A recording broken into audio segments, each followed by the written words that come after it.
Hello and welcome to my new video. The first thing I want to note is it's been quite a long time since I made a video. In fact, I've only made one in the last year on the fantastic Dreadbox Nymphs, the pocket-size polyphonic analog synth. And on reflection, I realized one of the reasons I haven't made any videos is in the last year, I started using modular equipment, modular synths and other musical equipment. And it's sort of taken me a while to make that the center of my setup and how I make instruments. It's been a very, very happy conversion to modular.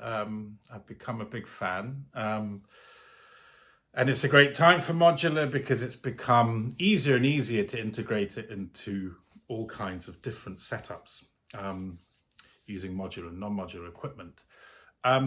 So the place I want to begin is this case. So it's a Roland case, which I'm very happy with. It is a Roland SYR E84, which is a hell of a serial number. Cases are a very important area for modular. I mean, they go from these colossal studio-sized things to tiny pocket cases for one or two modules. It's one of the trickier areas to shop in. It can get very, very expensive. You can go from very, very basic cases, which are just the metal box, to cases with power and other important accessories, where the cases come with power or not. Power, as every modular user knows, is very, very important. You need to have decent, stable power and enough power for the number of modules you use. I'm very, very happy with the power in the Roland. It's very stable.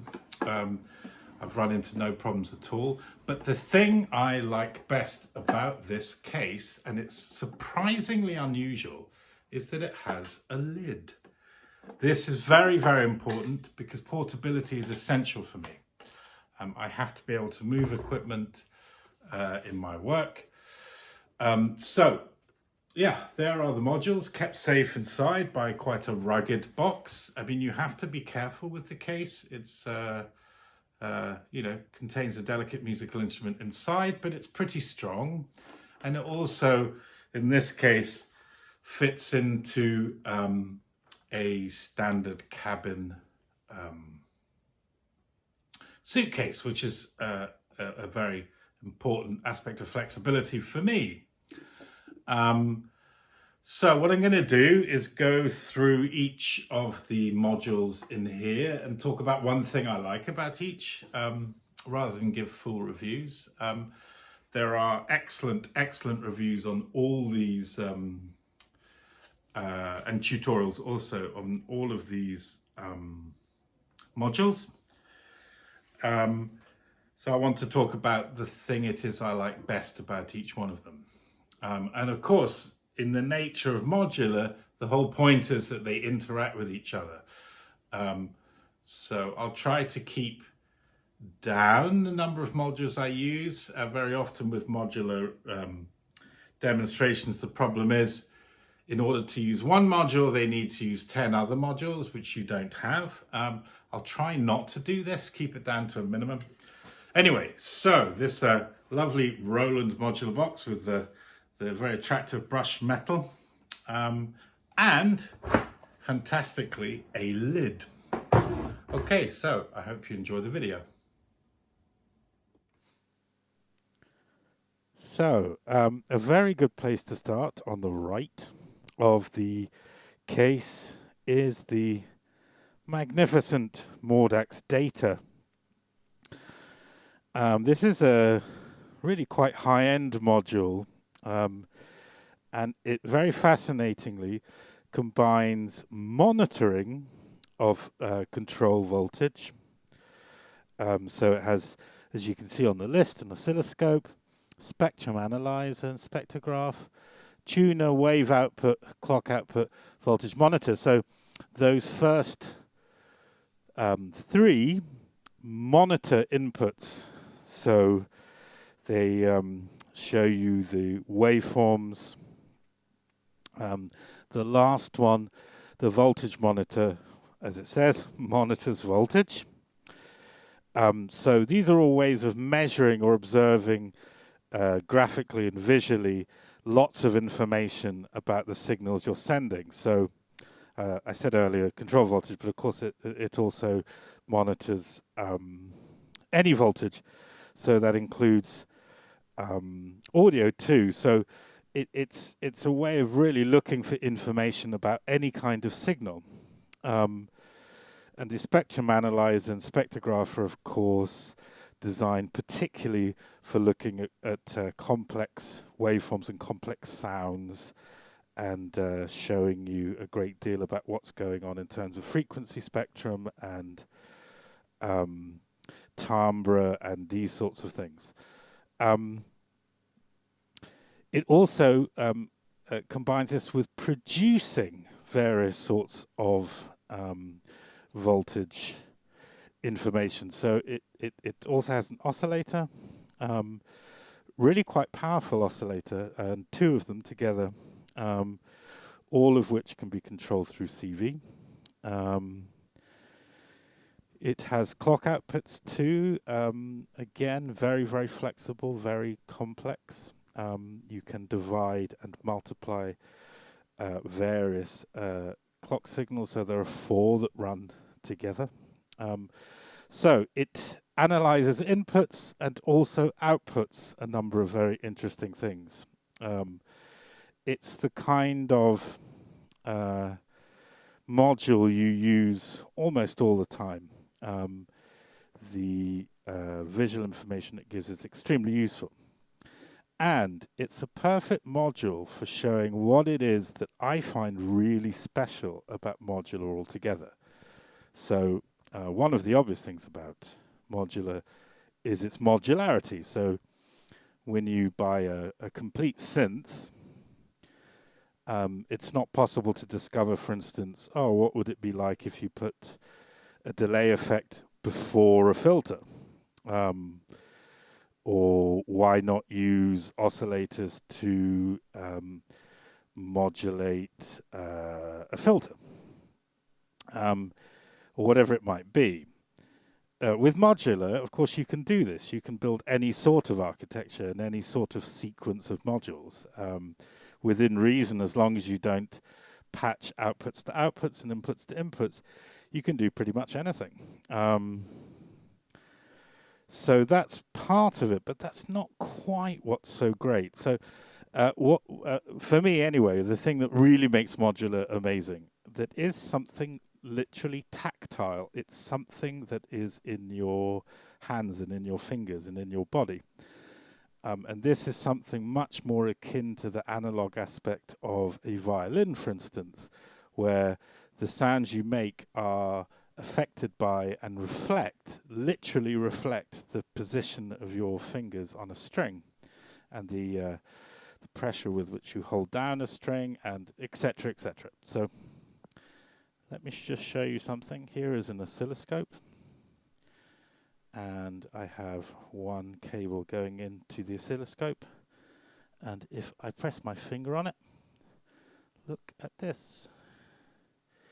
It monitors with quite extraordinary intensity what's coming through my finger, because of course we all have electricity coursing throughout our bodies. So we have, so to speak, control voltage coursing through our bodies.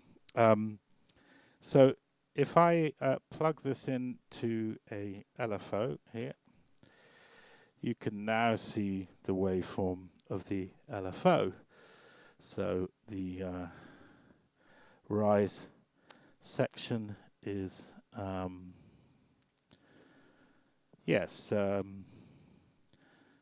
pretty quick, and the fall much slower. Okay, so I will now take another cable and I will attach, so to speak, the LFO to my finger on one hand, and I will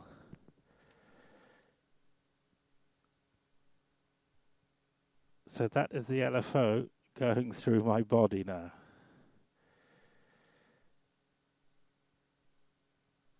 And yes, indeed, I feel a mild electric shock. So that's just a very quick demonstration of our body's ability to conduct electricity. And this is something you literally feel when you're playing modular gear. And a lot of the way modular controllers work picks up on this.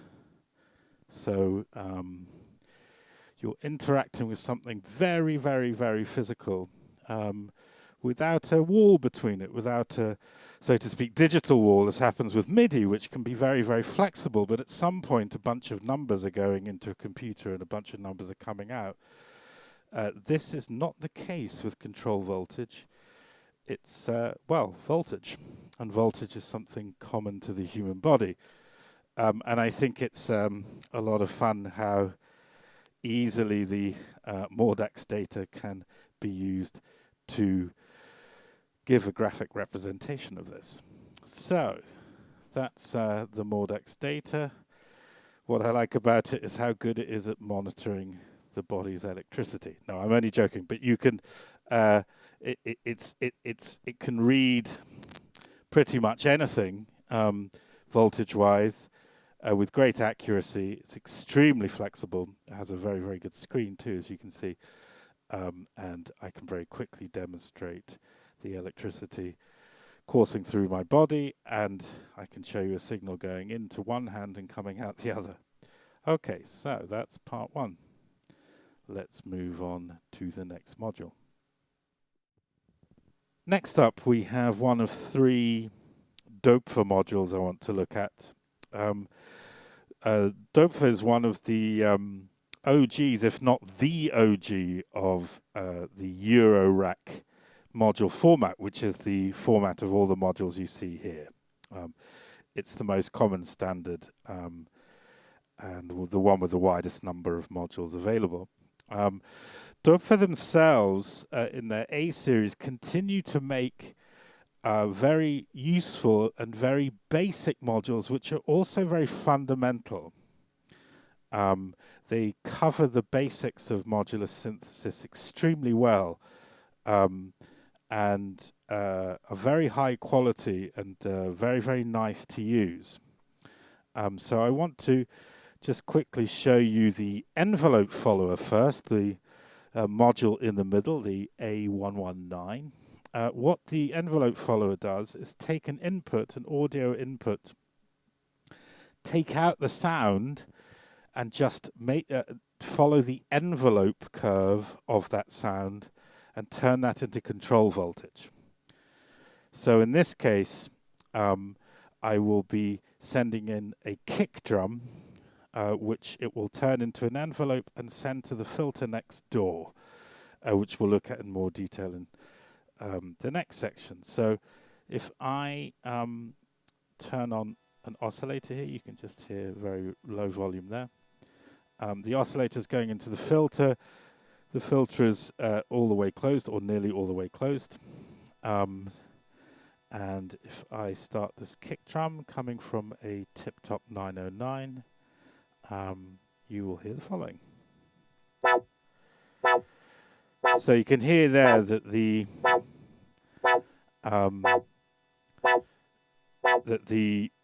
kick drum just opens the Wasp filter in the shape of its envelope.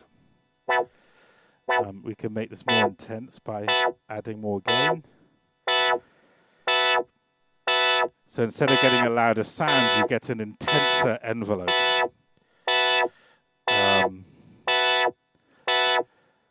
So that's how the envelope follower works. You can also put in symmetrical signals, so you can use a microphone, which is extremely useful. So it's a very interesting way of taking the world of audio signals and turning it into CV signals.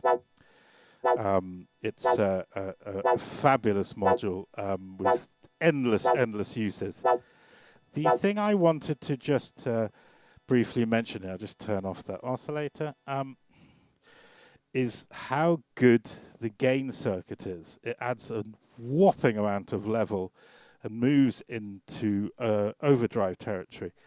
And it sounds really, really good because as well as outputting the CV in envelope or gate form from an audio signal, it will then output that audio too, which is obviously fantastic. So I will just plug in the audio out here, and now you'll hear the kick drum. And if I start adding gain, you'll hear quite how great that overdrive circuit is. And I wanted to point this out because it's typical of how musical and how high quality Doepfer gear is. So it may appear to be very simple. It is always fundamental in what it does. But they go that extra mile, I think it's fair to say. So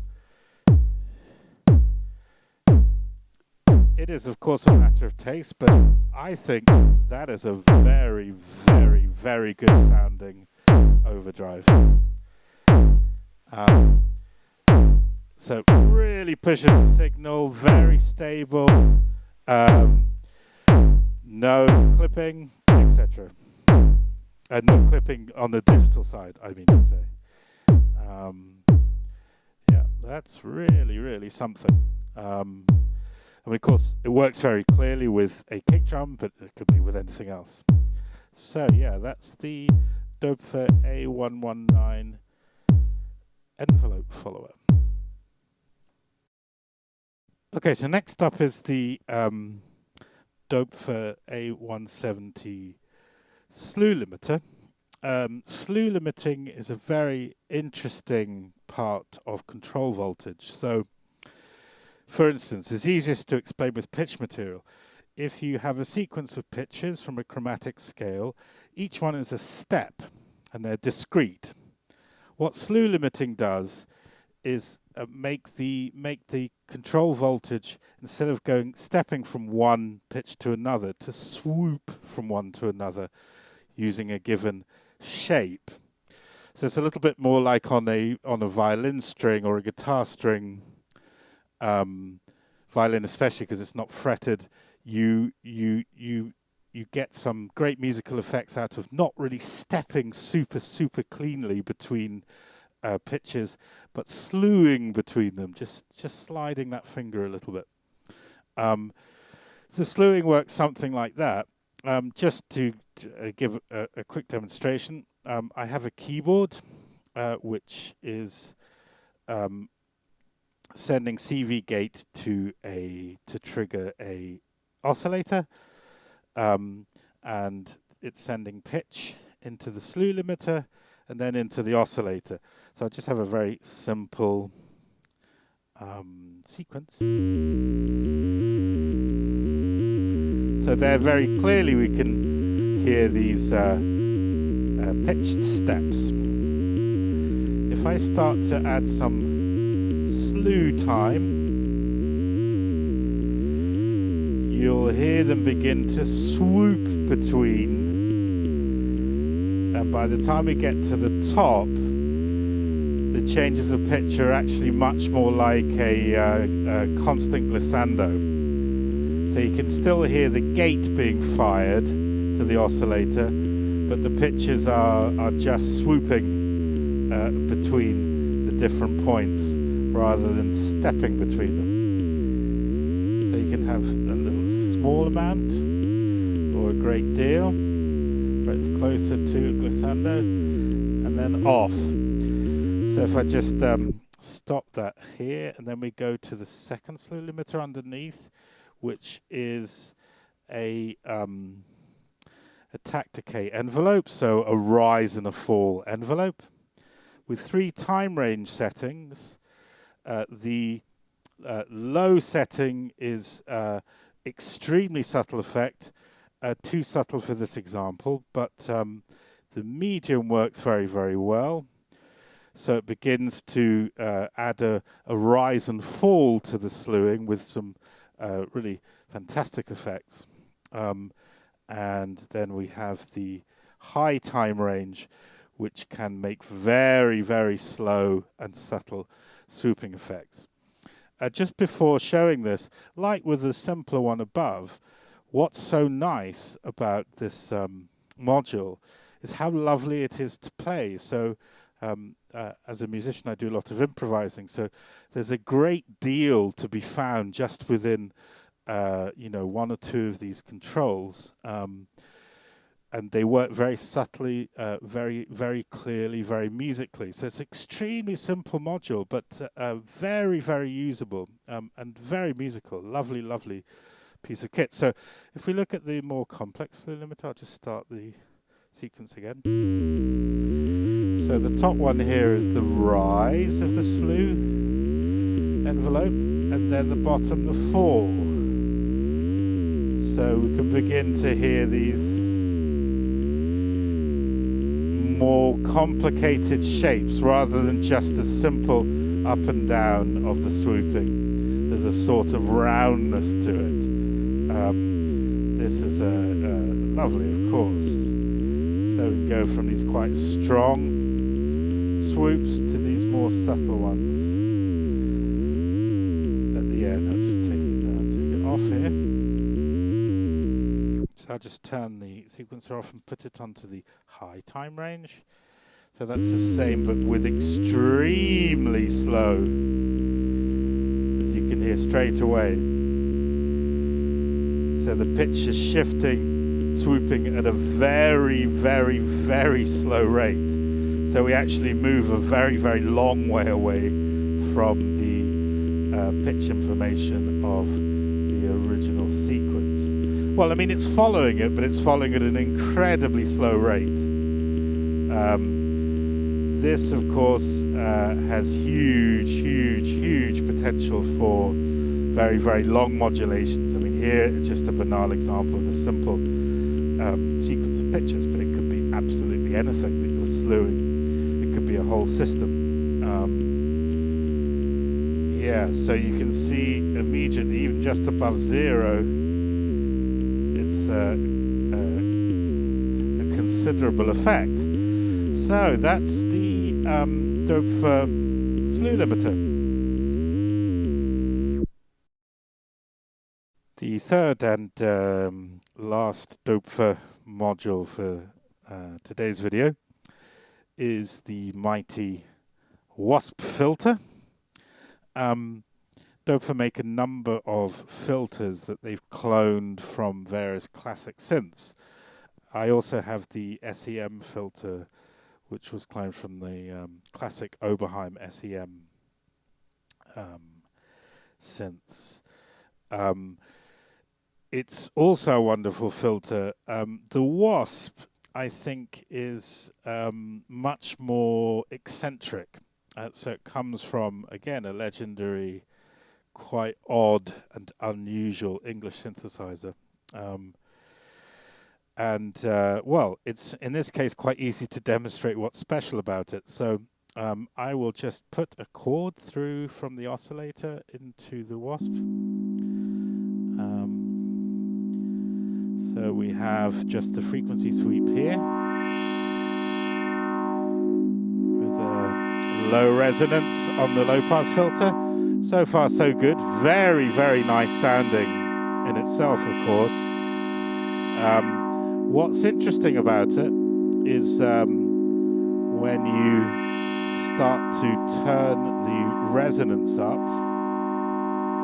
So if I take it already up to 7 or 8 here, you can begin to hear some quite unusual and gnarly action. And then if we start moving the frequency around, we get some really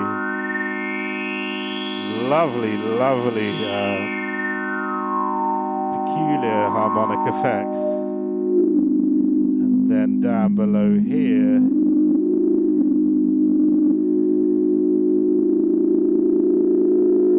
yeah, it's far from being an ordinary or boring filter. Let me just take the oscillator down a little bit so we get some more bass.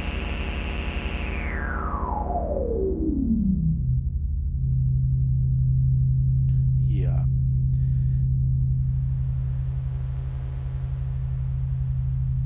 Really something.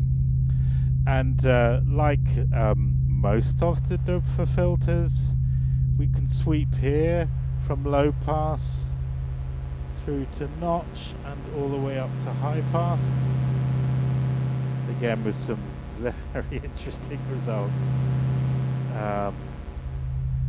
You know, from a relatively simple sound. And also you have a bandpass filter out. So yeah, that is the Doepfer A124 Wasp filter, one of the many great filters that Doepfer make. Next up is the almost too good to be true rings from Mutable Instruments. I read that Mutable Instruments have now ceased making or are about to cease making their modules, which is a tremendous loss. I'm quietly hoping it's some very crafty promotional idea, but apparently they are no longer making their Mutable Instruments at Mutable Instruments. Fortunately, I have 2 or 3 of their modules, so I'm very happy about that. I think it's probably not unfair to say that Mutable Instruments are the polar opposite of Doepfer. So we've seen with the 3 Doepfer modules, you get these very fundamental, basic, very musical tools. Mutable Instruments does something very different. It doesn't turn synthesis on its head exactly, but it redefines how you talk about and approach synthesis. How you label it even, how you label the different controls. So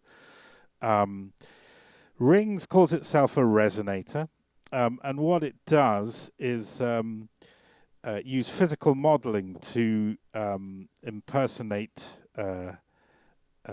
or synthesize different sorts of bars and tubes or bunches of strings that will vibrate in a way that you can affect, and with settings you can set and modulate with CV.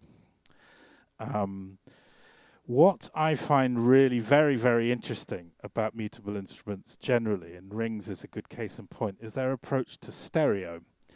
So their modules tend to have a lovely sort of 3D sound that you can really bite into. And Rings is a very good example. So the first thing to say about Rings is from the very beginning, from the start, from the first time you use it, you begin to produce just wonderful, wonderful sounds. It is a very, very, very beautiful sounding module. And very, very flexible. There are 2 ways of triggering the sounds. One which I have set up here called Strum, where I'm sending a trigger which will get the resonating string or tube or bar to start sounding as if I'm hitting it. They call it Strum for a very interesting reason. So when you have it set here in the green mode, what that does is send a mix of the odd and even partials from the resonating shape that you're hitting, and it mixes them together into a single signal like this.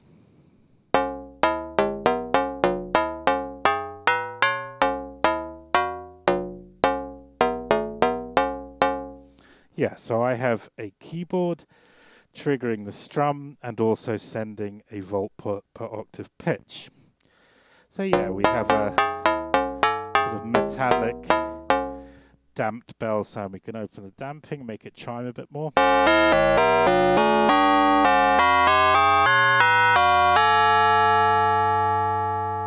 So you can hear, if this isn't a contradiction in terms, a rather wide mono mix of the partials and a very rich sound. Okay, so if we go to the second setting, which is duophonic, what this does is send odd and even partials to separate sides of the stereo field.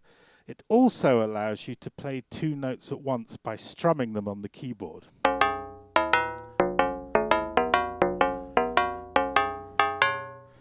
Just add a little bit, take off the damping a bit.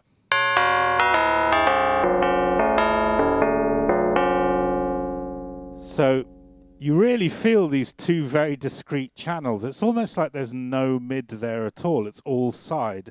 It's a very interesting sound world. So they are very hard panned. And then we go to the quadraphonic, which is the same, but now we can play up to 4 notes.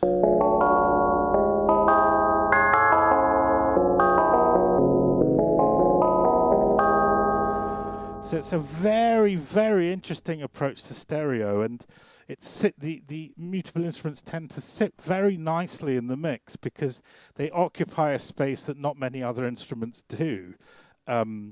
It's a really very, very interesting sound world, and in the case of rings, just extraordinarily attractive. Yes, it's almost as though you can't lose with rings.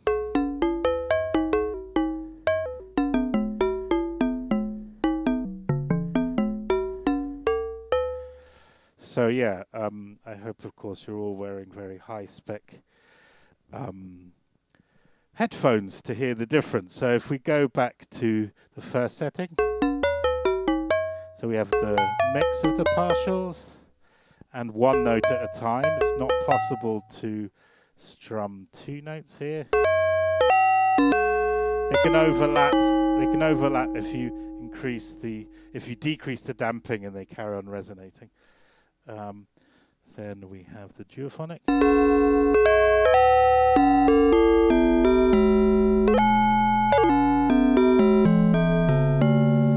And as you can hear, if you do have good headphones on, one of the joys of rings is the beautiful, beautiful bass in the sound. And then just the 4 to finish off with.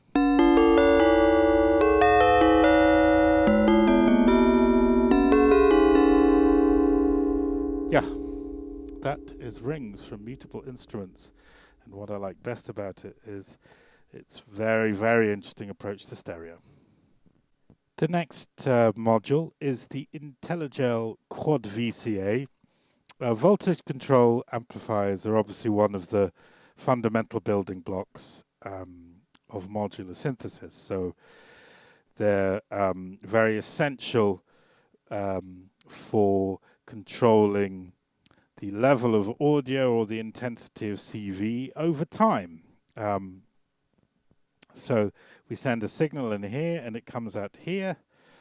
You can send in CV here, which can modulate the intensity of CV or the level of audio. This has an attenuator, so you can very finely adjust how much modulation occurs. Here in the middle, we can sweep between exponential and linear.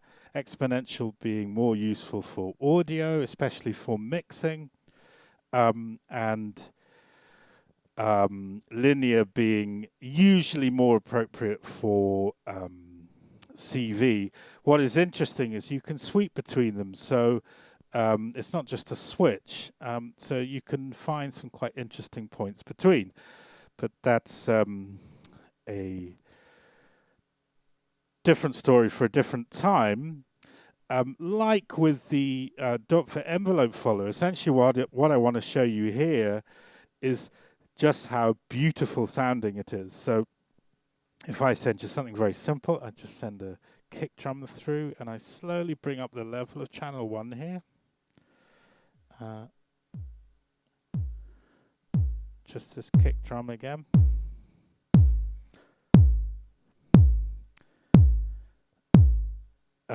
yes, it's just a very lovely, warm circuit. And bless them, it has a plus 6 dB boost, which makes it even richer, even more powerful.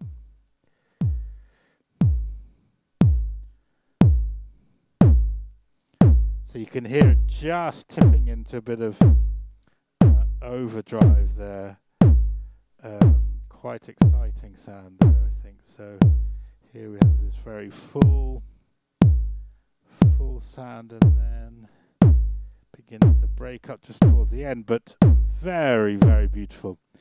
So yeah, it's not as much gain or as intense as the envelope follower we saw earlier, that particular gain circuit, but it's very, very nice, I think. So apart from many other extremely useful things, the Quad VCA makes a very, very nice mixer. So yeah, that's the intellijel Quad VCA. I just like how it sounds. I think that's the thing I most like about it. So throughout this video, I've been making sounds using an oscillator to demonstrate the modules that process sounds rather than creating them. And I've been using this Pico voice from Synths. Synths is a fantastic company. I have quite a lot of their stuff, and it's very striking. Years ago, I used to live in Scotland, and I used to visit Rubber Dub Records in Glasgow, fantastic record and equipment shop. And in the 90s, late 90s, you got the feeling there that they really just thought the world would be a better place if everybody made their own electronic music. And, well, I think their dream has partly come to pass, and the explosion of modular synthesis has been part of that. Yeah, there's something about Synths that makes me think something similar. They have a very wide range of extraordinary equipment, modular and non-modular. Yeah, so the Pico voice, like a number of oscillators in the modular world, is like a kind of bank, a sort of storage of hundreds of different possibilities, hundreds of different sounds, and very straightforwardly implemented, so you can go bang in and get a very wide variety of sounds. And that's what I really like about this little module. It's you could just jump between these various chord types, and then you can jump to and immediately jump to a totally different kind of synthesis, and yet another one, and yet another one.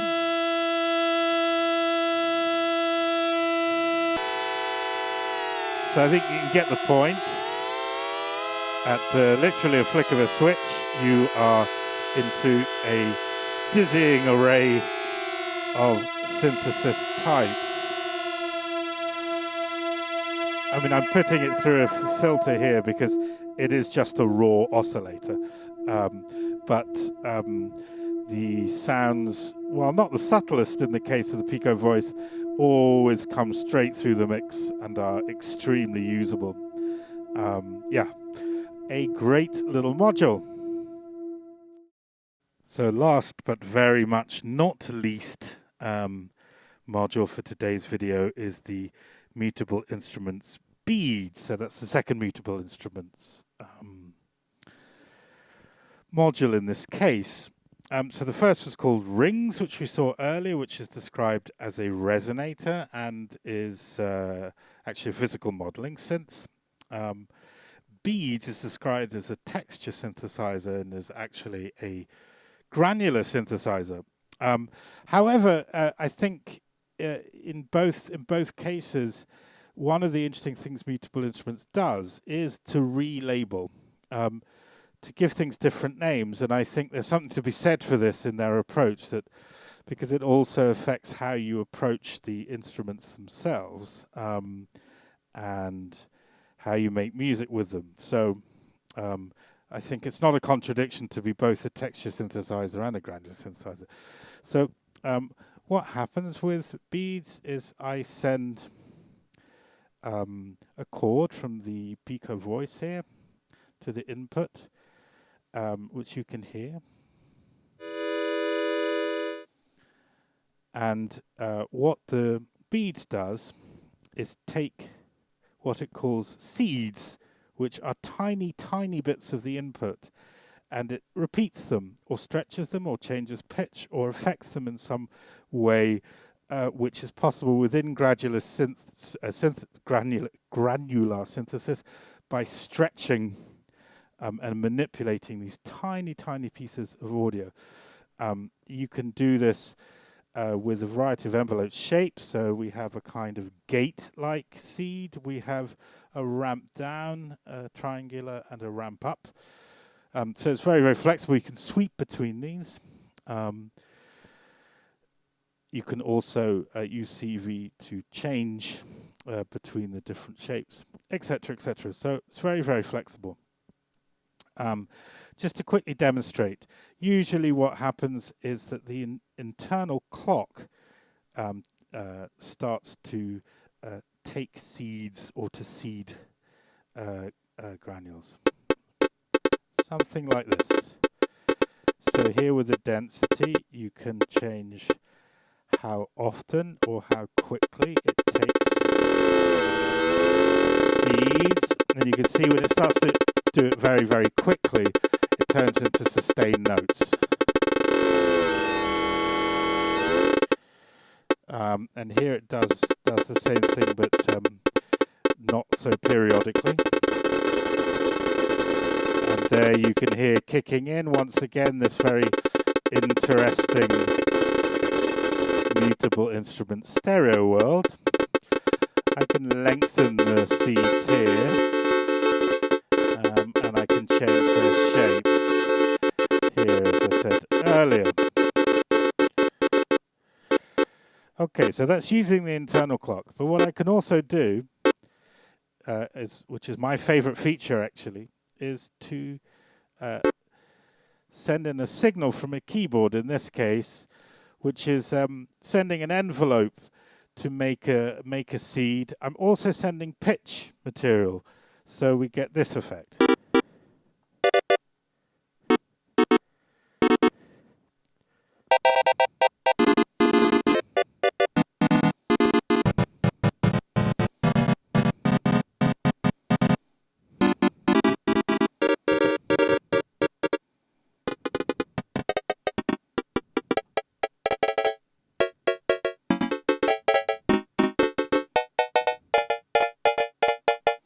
Yes, there's a very quick demonstration of using a keyboard with beads to trigger the seeds, which I like very, very, very much. And like with rings, you could hear a little bit of this excellent stereo too.